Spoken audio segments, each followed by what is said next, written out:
As you know, on Sunday night or Monday morning of every week, we post a new expository semiotics explaining why we would choose which lectionary readings. But in these readings, our dream is, and our desire is, to help you read the signs and fondle the details and spot the seminal metaphors, the condensed signs and the stories that are key for preaching to a digital culture. So strap on your seatbelt and join us as we prospect our passages for today.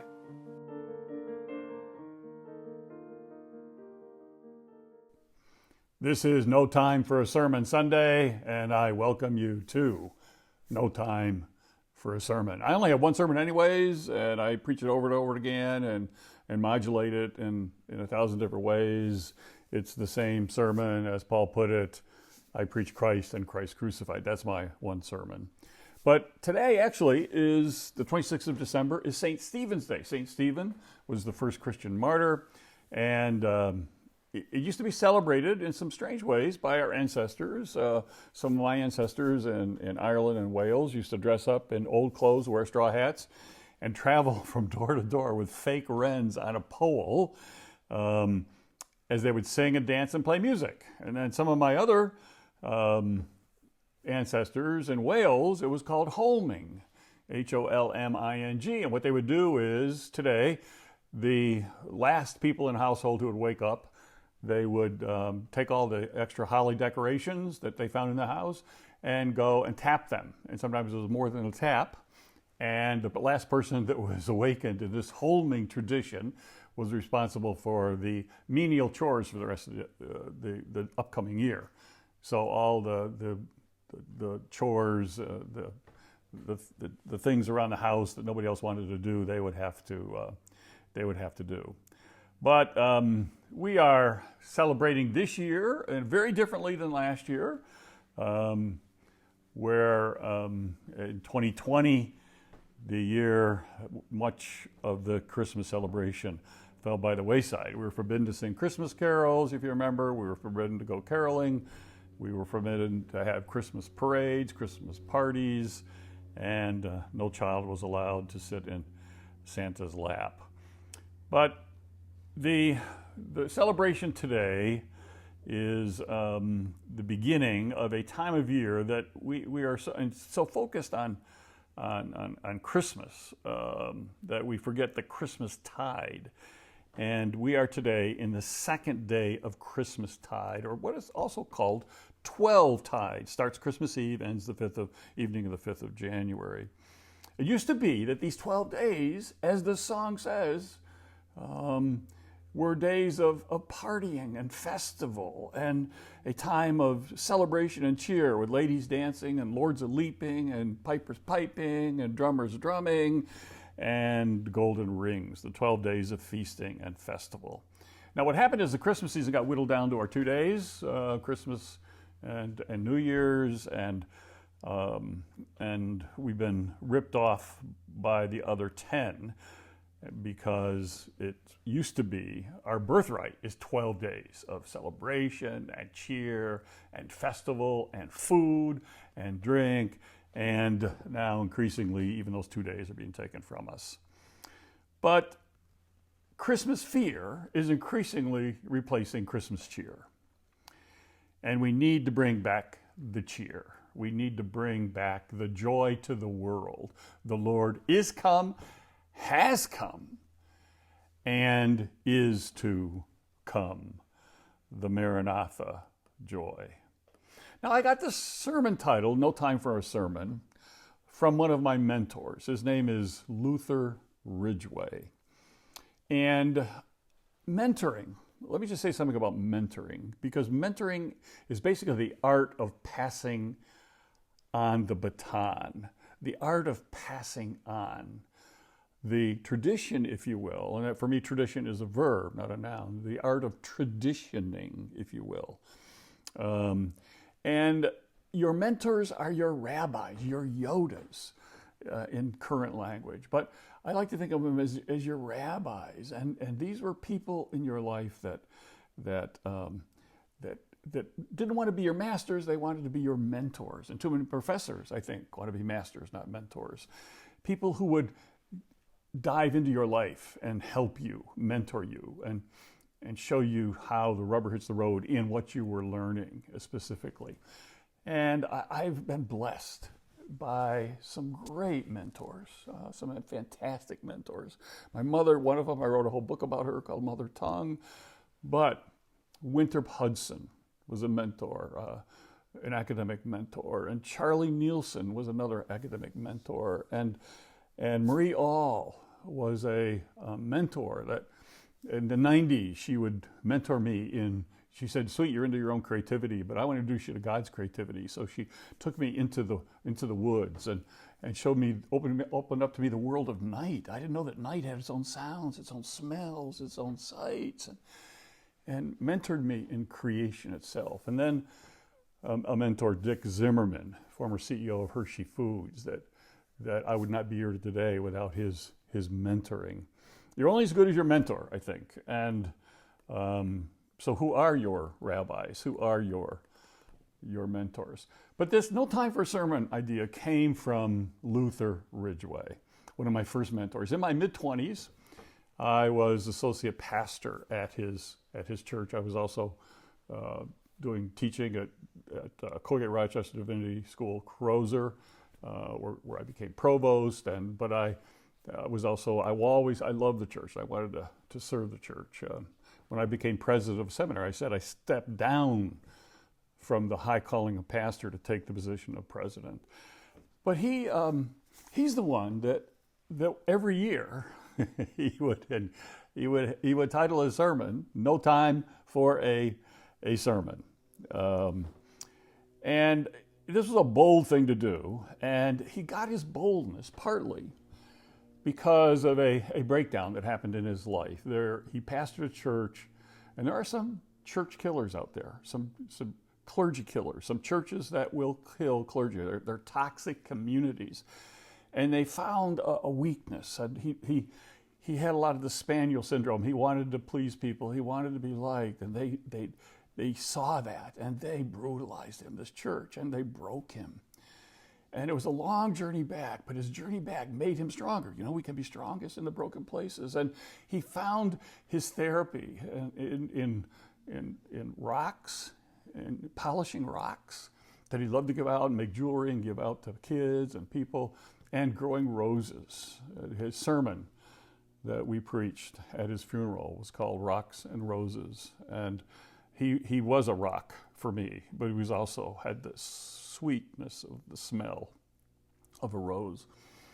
But he was bold enough on Christmas to either give a sermon with the title of No Time for a Sermon. He would explain why this was no time for a sermon. So it was a sermon, it was a unsermon, if you will, a sermon that said it wasn't a sermon. Or else he would just proclaim this is no time for a sermon, and he would read poetry. He would take a book like this one, The 100 Best Christmas Poems for Children, and he would just read a couple of poems and then meditate on it. Or he'd bring the kids up front and interact with them and talk to them.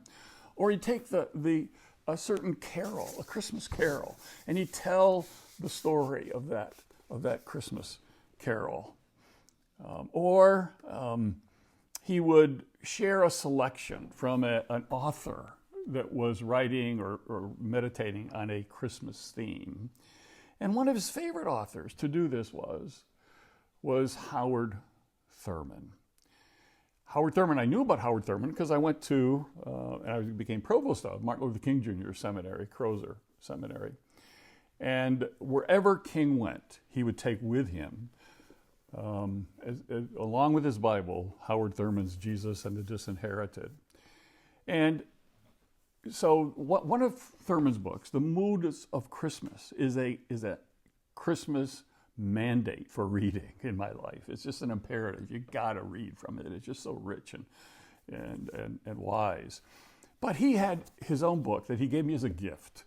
And it was a signed Howard Thurman book, The Negro Spiritual Speaks of Life and Death. These were some lectures at Harvard University. As you can see here is his name, Luther M. Ridgway. And then here is the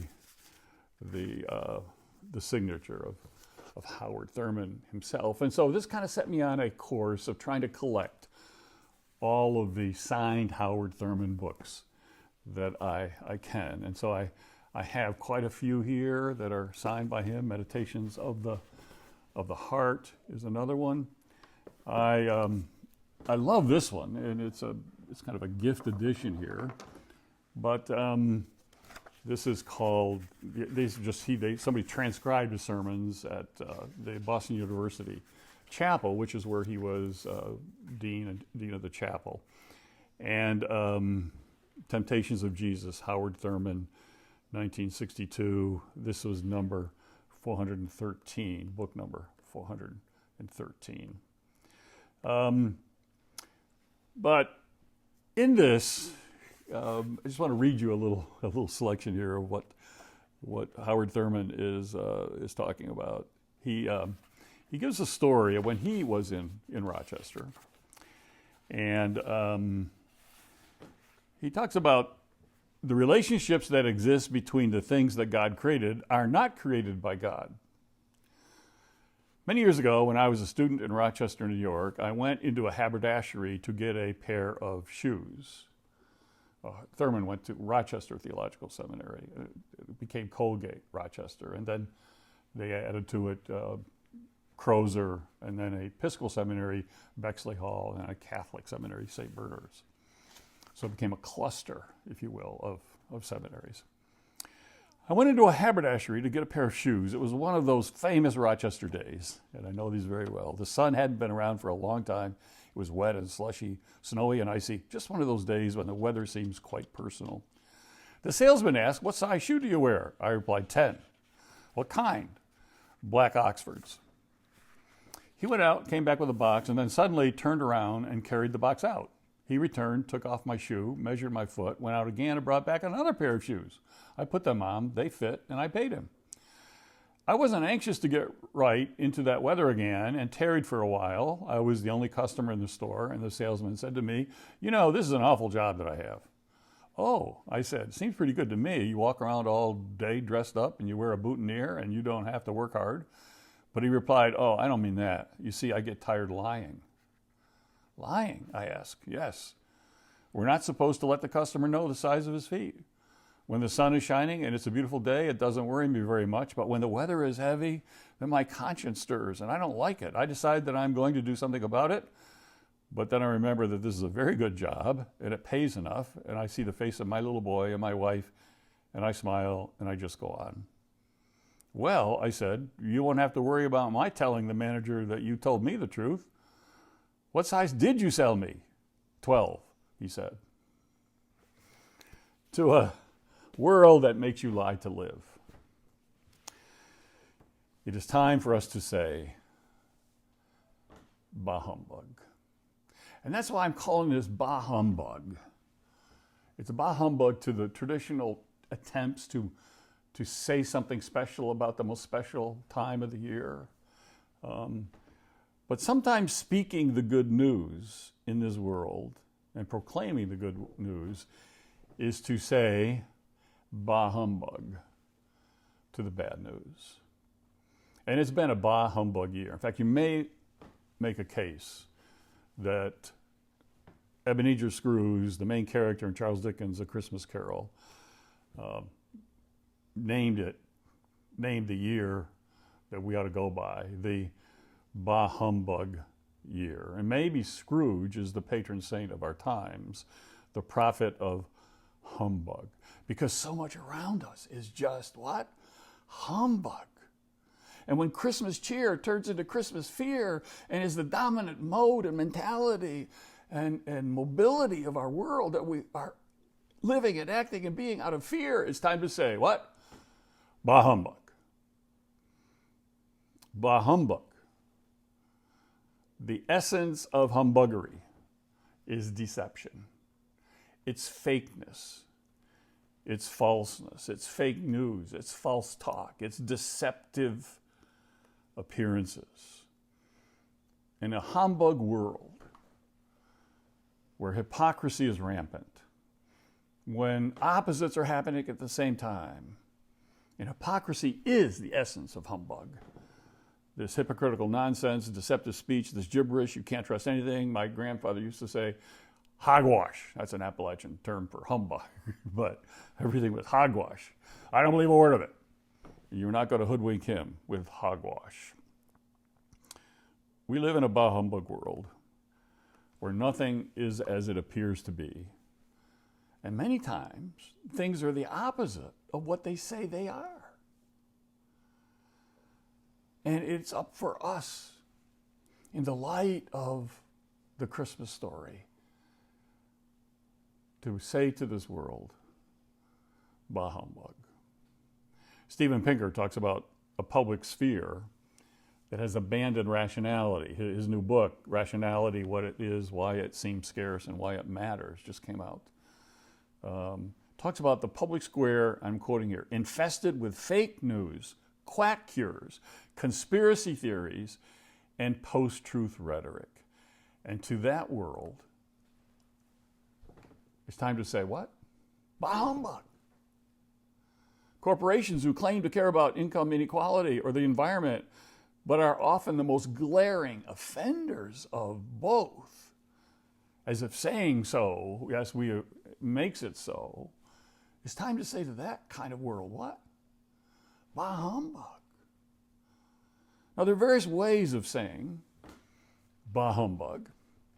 And in my own life, there's been a couple ways that in this year specifically I've done it.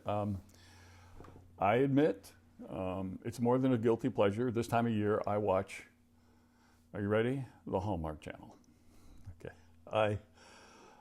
I put my brain in neutral and I don't do any shifting of gears for an hour or so, and I just let the Hallmark Channel, the show that is up, take me where it wants me to go. The problem is that after you've done this a couple times, there's a Hallmark overdose.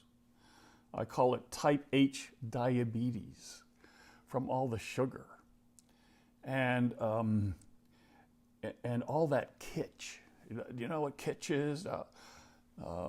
It's also, I call it Thomas Kincaid kitsch. I mean, Hallmark Channel and Thomas Kincaid, they kind of go together. Kitsch is any emotion you don't have to pay for. And any emotion that doesn't cost you anything. So I have to say Bah Humbug to even myself and all that type H diabetes and switch to some other low sugar shows like HBO Station 11, which in 2014 was prophetically showing some things that on the horizon that we're having to deal with today. Or Paramount Plus's The Mayor of Kingstown, a very rancid, raunchy show.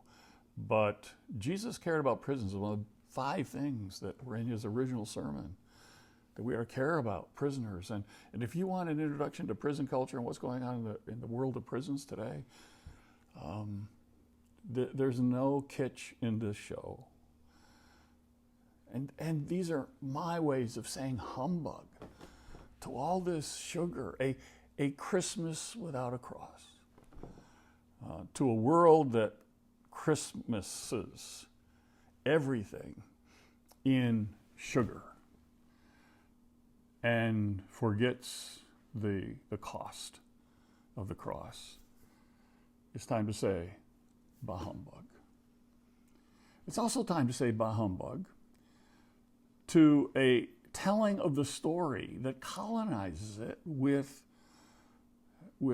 European colors and customs.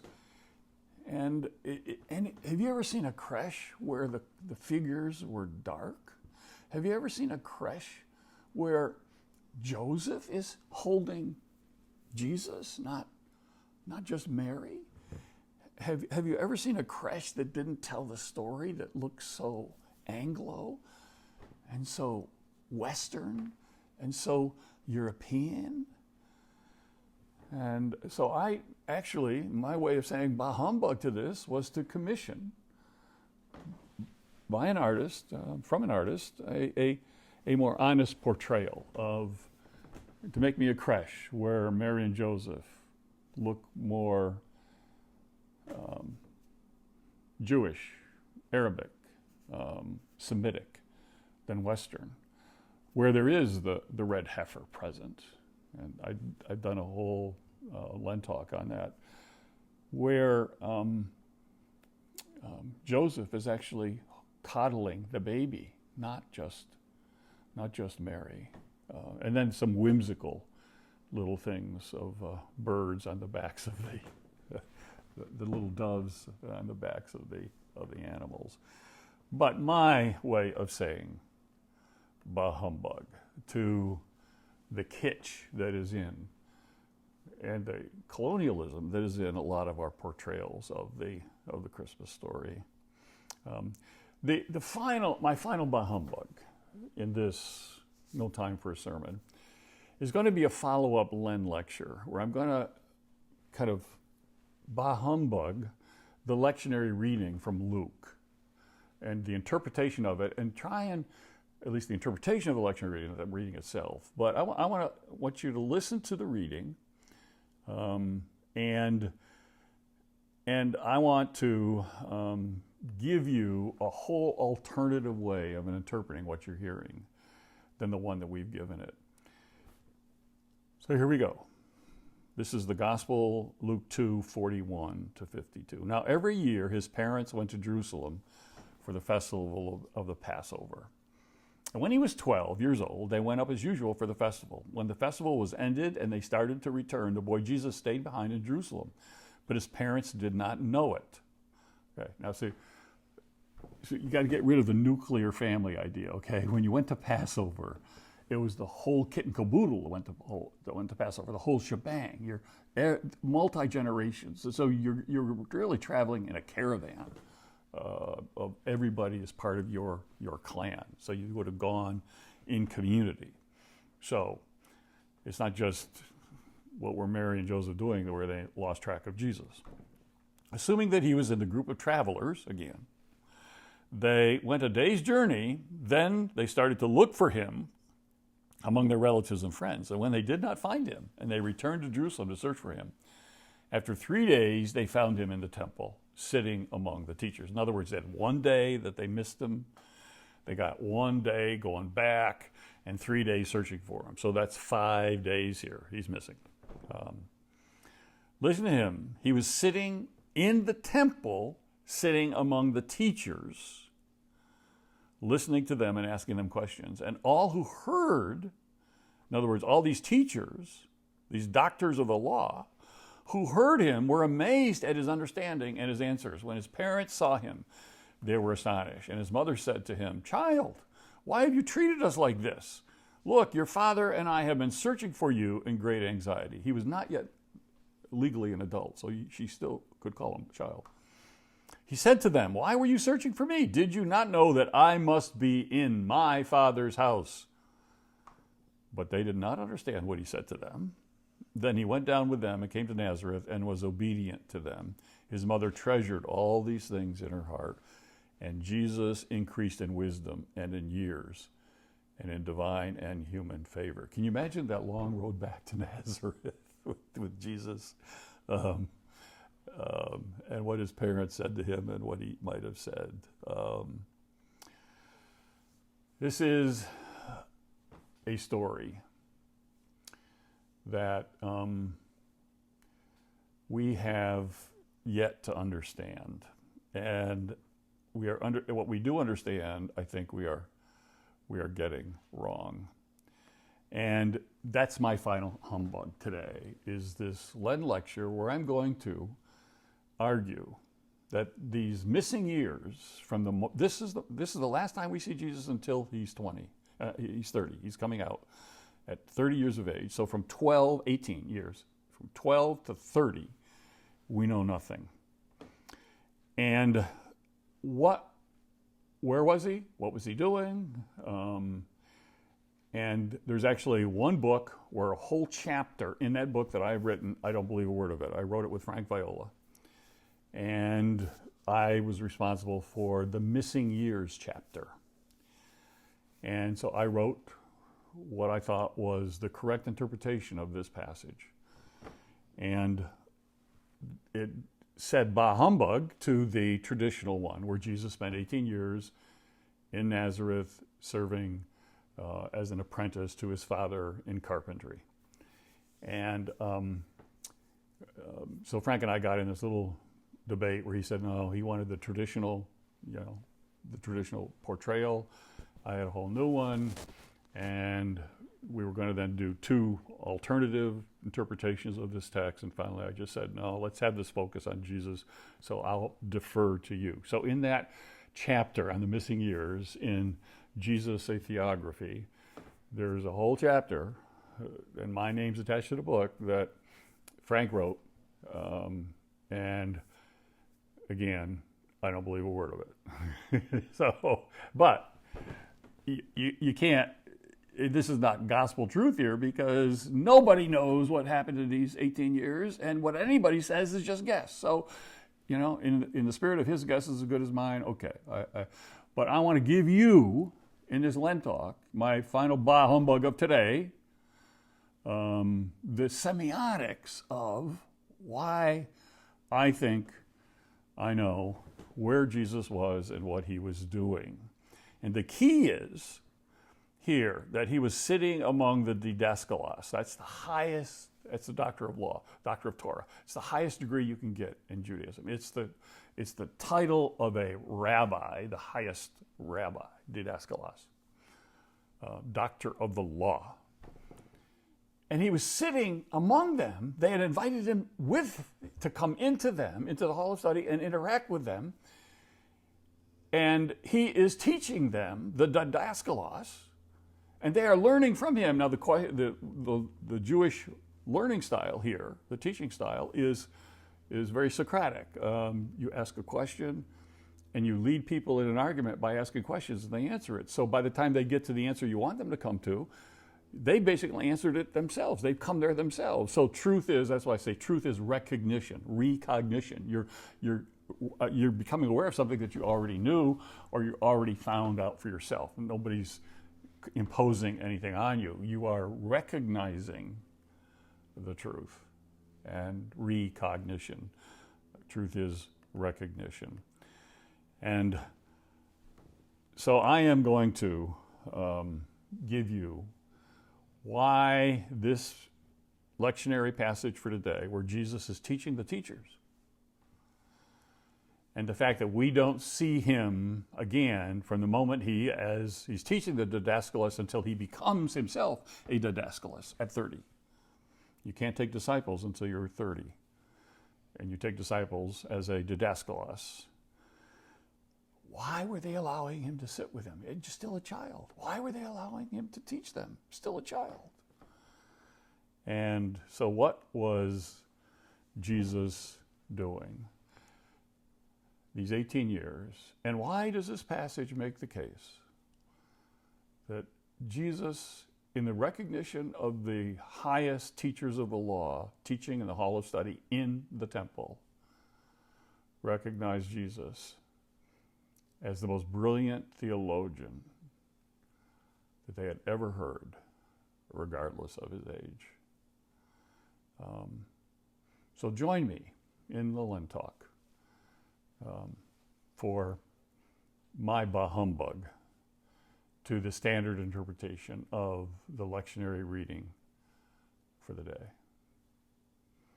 Happy St. Stephen's Day and Merry Christmastide as you eat and drink and talk and joke to the glory of God.